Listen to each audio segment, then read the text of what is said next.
La parole est à vous pour 5 minutes. Alors, Monsieur le Président, c'était absolument fascinant de voir le ministre s'exprimer de l'autre côté en essayant de se défendre, en passant les 10 minutes à essayer d'accuser les autres.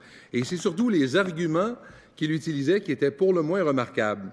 Alors, il nous demandait si on avait un intérêt pour le CHUM puis pour les soins aux patients. Mais c'est justement, Monsieur le Président, parce qu'on a un intérêt pour le CHUM puis pour les soins aux patients qu'on fait cette interpellation, parce qu'il n'y a rien qui nous garantit que ce que le ministre a fait au CHUM ne se répétera pas ailleurs.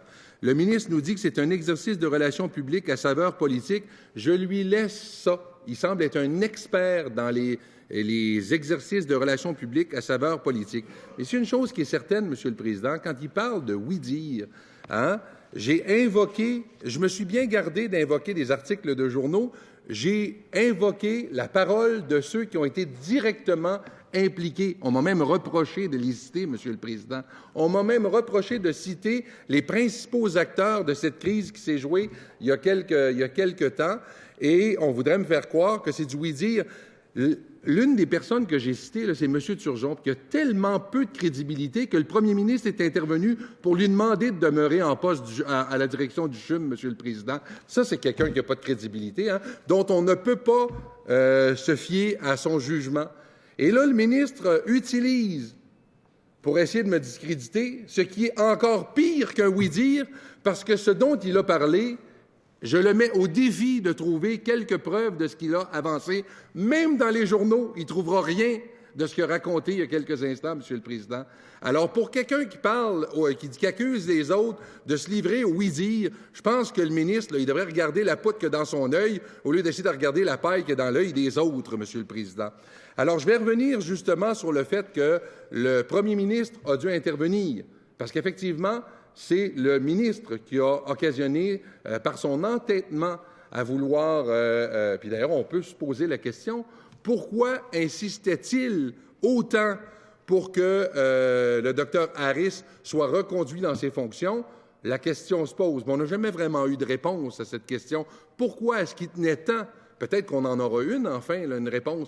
Pourquoi tenait-il autant à ce que le Dr Harris soit reconduit dans ses fonctions, allant même jusqu'à menacer le directeur général du CHUM de ne pas le reconduire dans ses fonctions, intervenant auprès de toutes les autorités compétentes en la matière du CHUM et allant même, Monsieur le Président, jusqu'à, pour ainsi dire, bousculer les gens pour que le Dr Harris soit reconduit dans ses fonctions.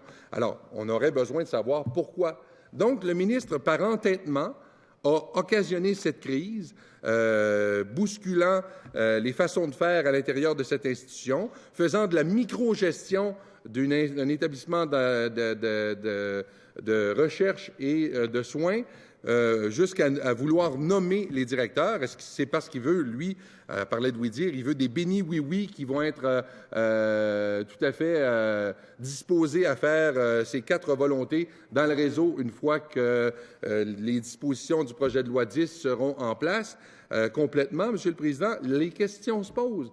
Chose certaine, il y a eu une crise qui a été occasionnée. Il l'appellera comme il voudra. Il en demeure que le Québec a été pour ainsi dire, accroché à cette histoire pendant quelques jours. Donc, on peut parler d'une crise. Et elle n'est pas derrière nous, Monsieur le Président. Puis ma collègue va revenir là-dessus un peu plus tard, puisque le ministre a indiqué qu'il ferait exactement la même chose ailleurs.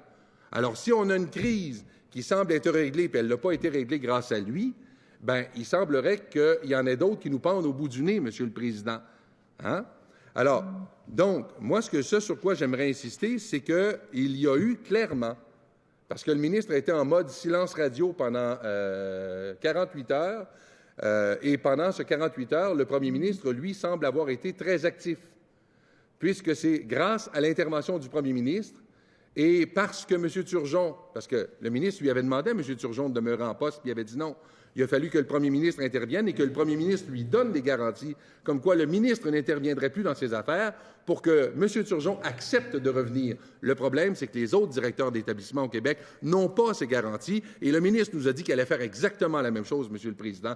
Donc, la crise, elle n'est pas derrière nous, contrairement à ce qu'affirme le ministre. Il y en a d'autres qui nous pendent au bout du nez. Et connaissant la personnalité un peu abrasive du ministre, j'ai comme l'impression que ça risque de se reproduire plus rapidement que plus tôt.